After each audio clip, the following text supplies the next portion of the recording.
नमस्कार दोस्तों, जय श्री राम। आपका स्वागत है आप अपने चैनल वास्तुविजय में।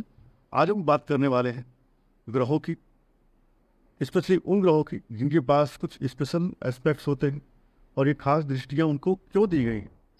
क्या वजह है कि इन्हीं ग्रहों को ये खास दृष्टियाँ दी गई हैं, बाकी ग्रहों को क्यों नहीं दी गई हैं, और कैसे आप इन ग्रहों की इन स्पेशल एस्पेक्ट्स का यूज करके या कहूँ इन एस्पेक्ट्स को यूटिलाइज करके अपने जीवन में आप इनका पूर्ण लाभ ले सकते हैं।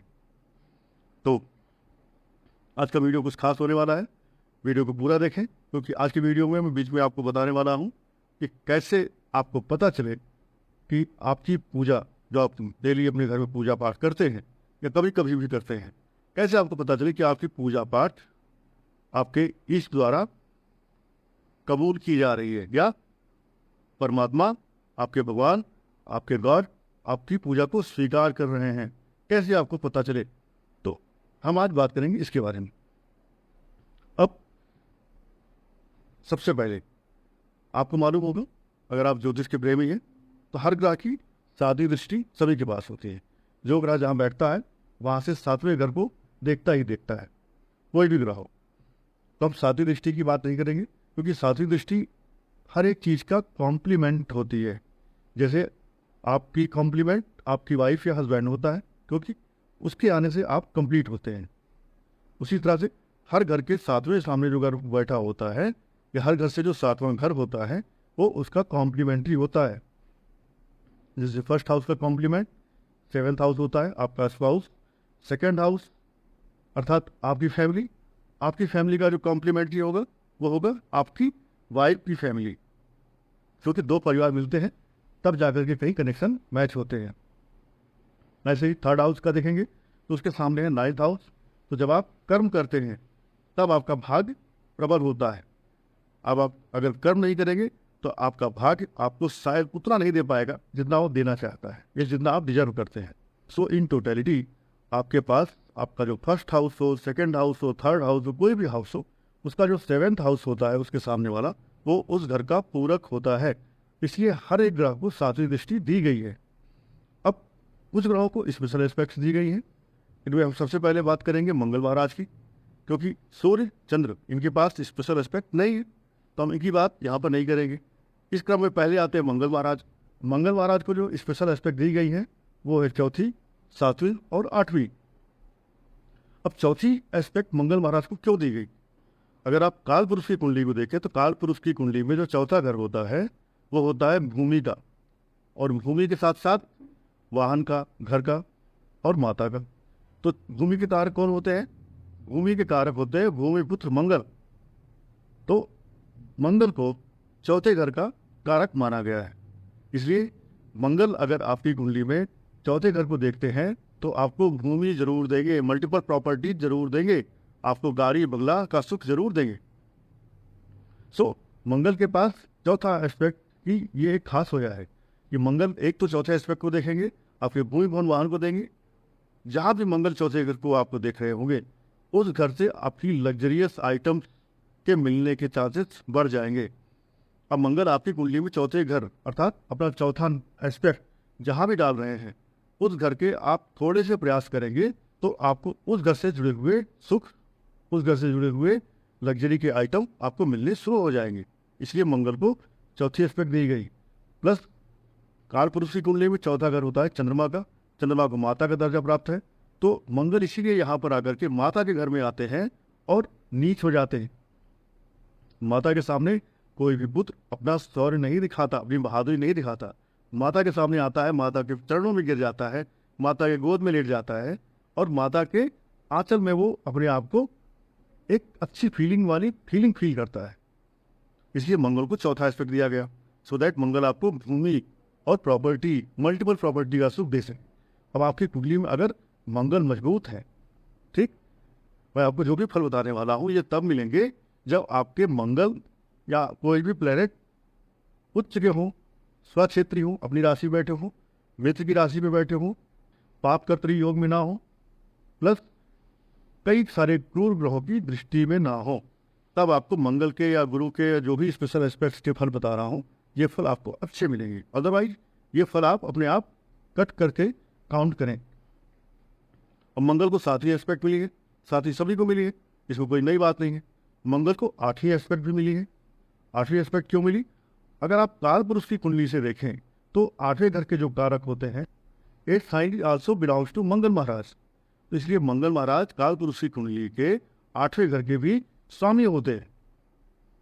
परमपिता परमात्मा ने अपने 8वें घर का जो मालिक बनाया, मंगल महाराज को बनाया। आपकी कुंडली किसी भी लग्न की हो, किसी भी राशि की हो, लेकिन जो काल पुरुष की कुंडली है वो हर इंसान की कुंडली को प्रभावित करती है। इसलिए 8वें घर का कारक बने मंगल महाराज। अब मंगल महाराज क्या कहते हैं? मंगल महाराज कहते हैं कि वह लग्नेश भी हो काल पुरुष की कुंडली का और अष्टमेश भी हो। अब अगर आप अच्छा काम करते हैं, अच्छा काम इन द सेंस अपने मंगल को खराब नहीं करते हैं। मंगल कब खराब होंगे? जब आप धर्म के विरुद्ध काम करेंगे, जब आप अपने छोटे भाई बहनों का हक मारेंगे, जब आप धर्म के साथ साथ न्याय की बातें करेंगे या अधर्म और अन्याय की बातें करेंगे, अधर्म और अन्याय वाला आचरण करेंगे, तो ही मंगल आपके खराब हो जाएंगे और मंगल अमंगल करेंगे। तो यदि आप सब कुछ सही करते हैं, धर्म और न्याय का आचरण करते हैं, तो मंगल आपके 8वें घर में कारक बन के आपके 8th एस्पेक्ट्स की वजह से आपके दुश्मनों का दमन कर देंगे। क्लियर? मंगल की जो 8वीं दृष्टि है, ये आपके दुश्मनों का दमन करने के लिए है, आपकी लाइफ में आने वाली प्रॉब्लम्स को खत्म करने के लिए है मंगल की 8th एस्पेक्ट। सो मंगल आपकी कुंडली में जहां भी बैठे हैं, अपने मंगल को अगर आप डिस्टर्ब नहीं कर रहे हैं, मंगल को डैमेज नहीं कर रहे हैं, मंगल को अच्छा रख रहे हैं, तो मंगल अपने 8th एस्पेक्ट से जहां भी देखेंगे उस घर के दुश्मनों को वो खत्म कर देंगे। इसलिए मंगल को 8वीं दृष्टि दी गई, क्योंकि मंगल है सेनापति। मंगल मतलब सेना, पुलिस, आर्मी, मारकाट। तो मंगल ही दुश्मनों को मारने के लिए, काटने के लिए सर्वोत्तम ग्रह है। आपके समस्त अमंगलों को मंगल में कन्वर्ट करने के लिए मंगल ही सर्वोत्तम है। इसलिए मंगल को 8वीं दृष्टि दी गई। 6वां घर बीमारी, कर्ज, शत्रु। 8वां घर उससे जुड़ा हुआ समस्या। तो समस्या को कौन काटेगा? मंगल काटेंगे। इसलिए मंगल को 8वीं दृष्टि दी गई। क्लियर? अब अगर मंगल को आपने अच्छा रखा है, मंगल आपकी कुंडली में कहीं भी बैठे हो, कैसे भी बैठे हो, आप मंगल अच्छा रखिए। मंगल अच्छा रखने के लिए क्या करेंगे? मंगल अच्छा रखने के लिए भाई बहनों से अच्छे संबंध रखिए, हनुमान चालीसा का पाठ करिए, अपने हाथों पे लाल मौली कलावा धागा बांधें और श्री राम दरबार की पूजा करें। आपके मंगल अच्छे रहेंगे और अपनी 8th एस्पेक्ट से जहां भी देखेंगे उस घर के दुश्मनों को वो साफ कर देंगे। नेक्स्ट प्लैनेट जिनके पास स्पेशल एस्पेक्ट होती है वो है गुरु महाराज। गुरु महाराज को 5वीं और 9वीं एस्पेक्ट स्पेशल दी गई। क्यों? क्योंकि महाराज आपकी कुंडली में संतान के कारक होते हैं, आपके बुद्धि के भी कारक हैं। आपको दिमाग में जो डेटा लोड करवाते हैं वो भी गुरु जी अर्थात गुरुदेव बृहस्पति 5th हाउस के कारक है, क्योंकि ये संतान के कारक है, क्योंकि ये आपके ज्ञान के कारक है। तो गुरु महाराज आपको जब 5th एस्पेक्ट से देखेंगे, जहां भी देखेंगे रिश्तेदार को आप संतान के जैसे ट्रीट करेंगे। गुरुदेव बृहस्पति अगर आपके 7वें घर को देख रहे हैं अपनी 5th एस्पेक्ट से, तो आप अपनी पत्नी को अपने बच्चे के जैसे प्यार करेंगे, बच्चे के जैसे केयर करेंगे।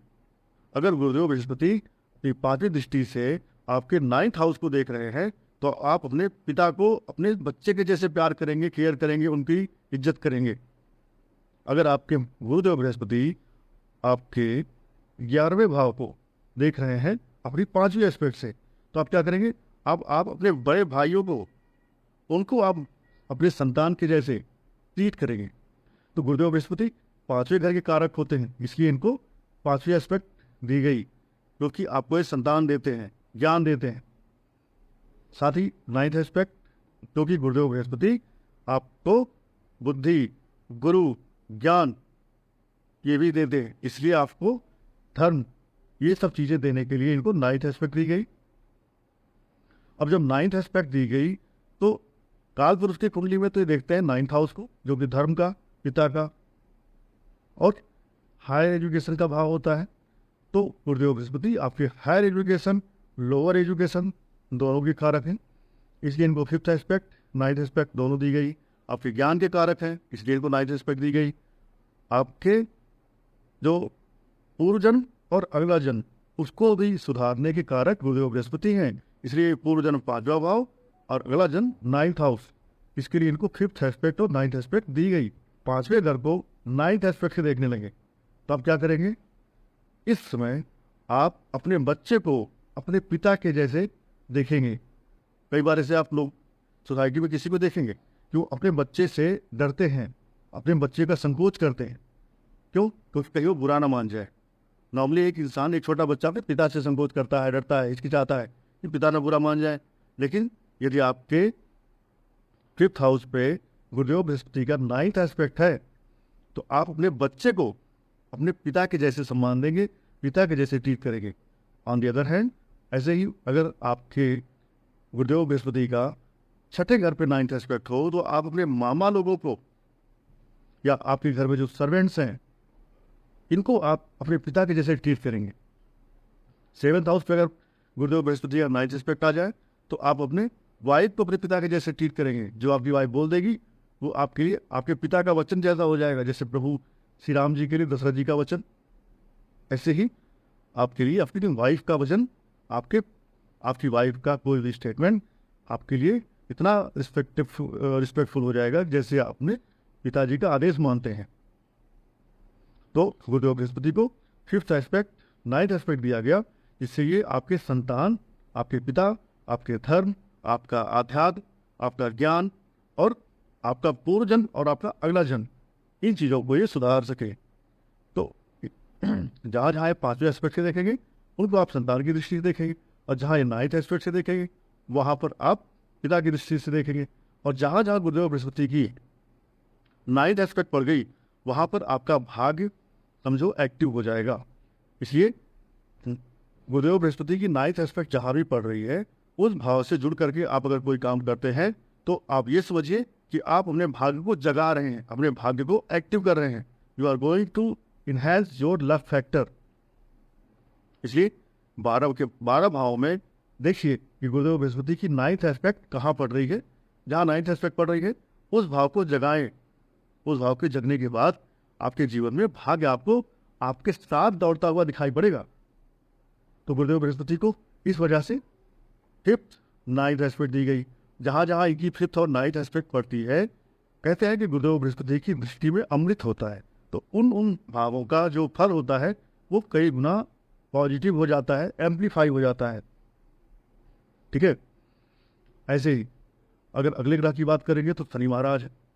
शनि महाराज के पास 3rd 7th 10th 3 एस्पेक्ट होती है। तो 3rd और 10th इनके पास स्पेशल है, बाकी 3rd और 10th स्पेशल है, 7th तो सभी के पास होती है। तो अब शनि महाराज 3rd एस्पेक्ट से क्या कहना चाहते हैं?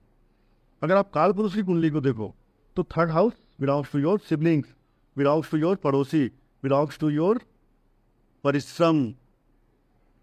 अब अगर आप 3rd हाउस के साथ ईमानदारी से रहते हैं, ठीक है, अर्थात अपने परिश्रम को, अपने पराक्रम को, अपने छोटे भाई बहनों से अच्छा संबंध रखते हैं, अपने पड़ोसियों से जानबूझकर लड़ाई झगड़ा नहीं करते हैं, अपने पड़ोसियों से जानबूझकर उन्हें तंग नहीं करते हैं, तो शनि देव की जो 3rd एस्पेक्ट है वो आपको अच्छा फल देगी। हर एक एस्पेक्ट जो स्पेशल दी गई किसी भी प्लेनेट को उसका कुछ रीजन है। तो अगर शनि देव की 3rd एस्पेक्ट आपके जिस भी भाव पे पड़ रही है उस भाव के लोगों को आप अपने छोटे भाई बहन के जैसे ट्रीट करें। छोटे भाई बहन का मतलब क्या हुआ? कोई छोटा बच्चा हो, आप देखिए उसको उसका बड़ा भाई कैसे ट्रीट करता है। बारिश आती है तो उसको छुपाता है, कोई उससे अगर कोई बच्चा लड़ जाता है तो जाकर के उसको पीट के आता है। तो छोटे भाई बहन की केयर कैसे की जाती है, उनके साथ कैसे रहा जाता है, ये जानना हो तो आप जो अंडर एज बच्चे होते हैं ना उनको देखें, वहाँ आपको पता चलेगा। बड़े होने पर तो मोह माया झगड़ा लड़ाई प्रॉपर्टी के चक्कर में हो जाते हैं, मारपीट भी हो जाती है भाई बहनों में, भाई भाई में हो जाती है। लेकिन जब छोटे बच्चे होते हैं तब भाई बहनों का जो प्रेम होता है वो ट्रू होता है, वो बिना लालच का होता है। ऐसा व्यवहार आप अपने उस हाउस के लोगों से करेंगे जहाँ पर शनिदेव की 3rd एस्पेक्ट पड़ रही है। अगर आपने ऐसा किया तो शनिदेव की 3rd एस्पेक्ट आपको बुलंदियों पे ले जाएगी, आपकी मेहनत सफल होगी, आप जो पराक्रम करेंगे वो सफलता की सीढ़ी की तरफ जाएगा। नहीं तो शनिदेव आपको परेशान कर देंगे, शनिदेव आपकी लंका में आग लगा देंगे। शनिदेव को 10th एस्पेक्ट दी गई। क्यों भाई? क्योंकि काल पुरुष की कुंडली में देखेंगे तो 10th हाउस के कारक शनिदेव है, 10th साइन के मालिक शनिदेव है। 10th house belongs to your profession, belongs to your karma, आपके कर्म के मालिक शनिदेव है, इसलिए भी इनको 10th हाउस दिया गया। ठीक है, और 10th एस्पेक्ट जहाँ शनिदेव की पड़ रही होती है वहाँ से जुड़ करके आप जीवन में कोई काम करते हैं तो शनिदेव आपको सफलता की सीढ़ी की तरफ ले जाते हैं। इसका एक छुपा रहस्य है, इसका एक इशारा ये भी है कि शनिदेव की 10वीं एस्पेक्ट जहाँ पर पड़ रही है उस घर से जुड़ करके आप कोई काम करो। अब आप में से कुछ लोग ऐसे होंगे जिनका प्रोफेशन ऑलरेडी सेट हो गया है, डॉक्टर हैं, इंजीनियर है, सीए है, या कोई दुकान कर रखे हैं। ठीक है, तो कहेंगे भाई मैं कैसे चेंज करूं? आपको चेंज नहीं कर सकते हैं तो चेंज मत करो। लेकिन 10th हाउस में शनि देव की जो शनि से 10th जो भी हाउस है वहाँ पर देखिए कौन सी राशि है, उस राशि से जुड़ा हुआ कोई भी काम आप जीवन में थोड़ा थोड़ा करना शुरू करिए। उससे क्या होगा? आपके प्रोफेशन में अपलिफ्टमेंट अपने आप आ जाएगा। आपको अपने शनिदेव की 10th एस्पेक्ट वाले हाउस को एक्टिव करना है। एक्टिव करने से आपका जो भी प्रोफेशन है वो प्रोफेशन बूम होगा।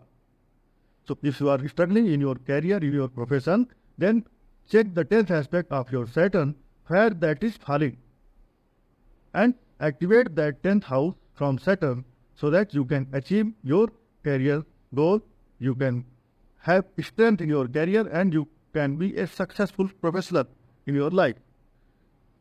अब शनि के बाद स्पेशल एस्पेक्ट राहु और केतु। बहुत सारे ज्योतिषकारों ने राहु केतु की स्पेशल एस्पेक्ट नहीं मानी, लेकिन बहुत सारे ने मानी भी है। तो हम राहु और केतु की बात कर लेते हैं। इनको स्पेशल एस्पेक्ट क्यों दिया गया? हमेशा राहु केतु एक दूसरे से 180 डिग्री रहते हैं। इसकी वजह क्या है? क्योंकि एक ही बॉडी के दो हिस्से हैं। ठीक है, जैसे कहते हैं ना, एक जिस्म दो जान। तो गर्दन के ऊपर राहु, गर्दन के नीचे केतु, तो ये एक ही शरीर के दो हिस्से हैं, इसलिए दोनों हमेशा एक दूसरे के अपोजिट रहते हैं। और ये नेचर में भी एक दूसरे के अपोजिट हैं। राहु जहाँ महापापी है, केतु वही महान पुण्यात्मा बन गया है। केतु को गुरुदेव बृहस्पति के जैसा फल देने वाला भी कहा जाता है कई बार, क्योंकि ये गुरुदेव बृहस्पति के चेले हैं। अब केतु क्योंकि हमेशा राहु के सामने रहते हैं, इसलिए ये भी पापी ग्रहों में काउंट किए जाते हैं। अदरवाइज केतु तो दरवेश हैं जो सभी की भलाई के लिए डोलता रहता है, घूमता रहता है, और किसी को वो बुरा नहीं करता, बुरा नहीं चाहता। लेकिन इनको स्पेशल एस्पेक्ट अगर हम देखेंगे तो गुरुदेव बृहस्पति की जैसे ही इनको भी 5th, 7th और 9th एस्पेक्ट दी गई है। क्यों दी गई है? क्योंकि राहु और केतु का संबंध आपके पूर्व जन्म से होता है। ठीक है, पूर्व जन्म मीन्स 5th हाउस, इसलिए इनको 5th एस्पेक्ट दी गई है।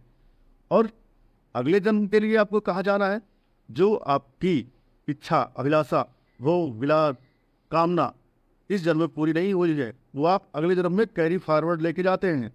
तो कौन सा हुआ? ये 9th हाउस हो गया। इसलिए 5th aspect, 9th aspect Rahu और केतु को दी गई है, देनी पड़ी कह सकते हैं। बिकॉज आपके पुराने जन्म का जो खाता वही होता है, सारे कार्मिक बंधन राहु केतु ही मेंटेन करके लेके आते हैं। इस जन्म में आपकी कुंडली में राहु केतु जहाँ भी बैठे हैं वो पूर्व जन्म के आधार पे बैठे हैं, और अगले जन्म में जहाँ बैठेंगे वो भी आपके इस जन्म के कर्मों के आधार पे बैठेंगे। तो राहु केतु को आपके कर्मों का लेखा जोखा मेंटेन करने की जिम्मेदारी दी गई है, इसलिए ये 5th और 9th एस्पेक्ट लेके चलते हैं। जहाँ गुरुदेव बृहस्पति अपनी 5th एस्पेक्ट और 9th एस्पेक्ट से लोगों को अच्छी चीजें देते हैं, अमृतमय दृष्टि कही जाती है, वही राहु केतु अगर देखेंगे तो 3 घर राहु और 3 घर केतु के पास है। तो टोटल अगर देखेंगे तो आपके राहु केतु के पास अकेले मिल करके ही 6 घर कुंडली के कब्जे में रहते हैं। टोटल 12 में से 6 घर राहु केतु के पास आ गए। दैट मीन्स 50% कुंडली आपकी हमेशा राहु केतु की एक्सेस में रहती है। इसलिए कहा जाता है, जैसे आज के समय में आप किसी डॉक्टर के पास जाते हैं तो डॉक्टर आपको जो मेडिसिन देता है ना, उसके साथ में बी का सोल या विटामिन बी कॉम्प्लेक्स या कुछ मल्टी विटामिन प्रोटीन्स की गोलियां या कुछ सप्लीमेंट आपको लिख देता है। क्यों लिख देता है? जिससे आपकी शरीर मजबूत बने, जिससे आपके अंदर की जो समस्याएं हैं, जो विटामिन, प्रोटीन्स, मिनरल्स कम हो रहे हैं, वो आपकी बॉडी में पूरे हो जाएं। इसी तरह से आज के समय में कोई भी ग्रह का आप उपाय कर रहे हैं तो राहु केतु का भी उपाय साथ में करते रहें, क्योंकि राहु कलयुग प्रधान है। कलयुग में राहु इतना पावरफुल है जितना ये किसी और युग में नहीं था। अगर ये सतयुग होता तो राहु इतना पावरफुल ना रहता, लेकिन अब कलयुग है तो राहु मोस्ट पावरफुल है और राहु लोगों को नाचना चाहता है। अच्छा, अभी इस पे हम एक पॉज लेते हैं और हम बात करते हैं आज के एक उपाय की। कैसे आपको पता चले कि आपकी पूजा आपके गॉड एक्सेप्ट कर रहे हैं, आपकी परमात्मा पूजा को स्वीकार कर रहे हैं। यदि आप पूजा करते हैं तो आप दीपक जलाते होंगे, अगर दीपक नहीं जलाते हैं तो दीपक जलाना शुरू कर दीजिए। यदि आपके दीपक में जलाने के बाद दीपक की जो बत्ती होती है, बत्ती में ऊपर फूल बन जाए, जैसे गोभी होती है ना, गोभी के जैसा फूल बन जाए, छोटा या बड़ा, तो आपकी पूजा समझ जाना चाहिए कि आपका जो भी गॉड है वो आपकी पूजा को स्वीकार कर रहे हैं। Now your prayer, your worship is being accepted and in future you are going to get the positive results of your puja path. इसलिए जिस इंसान के दीपक में फूल बन रहे हैं बत्ती में जलते जलते, वो इंसान ये समझ ले कि आपकी पूजा स्वीकार हो रही है। आने वाले समय में आपका भाग्योदय निश्चित है, आने वाले समय में आपके साथ अच्छी चीज़ें होने वाली हैं, तैयार हो जाए।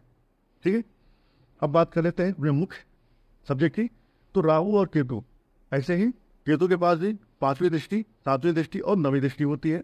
तो केतु भी आपके पूर्व जन्म, अगले जन्म दोनों को मॉनिटर करेंगे, देखेंगे, और जब सैटर्न अर्थात शनि आपको दंड देने या न्याय करने के लिए आएंगे तो यही राहु केतु आपके लिए गवाह और सबूत प्रस्तुत करेंगे। राहु आपके अगेंस्ट प्रूफ देगा कि इसने ये पाप किया, ये पाप किया, इसको ठगा, इसको छला, इससे इसने मारपीट की, इस आदमी का दिल दुखाया, इस आदमी को इसने परेशान किया। केतु आपके सपोर्ट में डॉक्यूमेंट्स और प्रूफ प्रस्तुत करेगा कि इस आदमी ने यहाँ पुण्य किया, इस आदमी ने यहाँ वैदान किया, इस आदमी ने यहाँ पर ये अच्छा काम किया। इसलिए अपने केतु को अच्छा रखें, अपने राहु को भी अच्छा रखें। ठीक है, राहु केतु के लिए हमने एक स्पेशल सीरीज ही चला रखा था, आप उसको रिफर कर सकते हैं कैसे अपने राहु केतु को अच्छा किया जाए। बट फिर भी आपको राहु केतु अच्छा रखने के लिए मैं एक उपाय बताना चाहूँगा, एक डू एक डोंट। आप अपने राहु केतु को अच्छा रखने के लिए अपने बिस्तर पे खाना खाना बंद कर दें। अपने बेडरूम में अपने बिस्तर पे बैठ करके चाय, बिस्किट, नमकीन और खाना ना खाएं, ये था डोंट। और डू क्या है, किचन में खाना खाएं।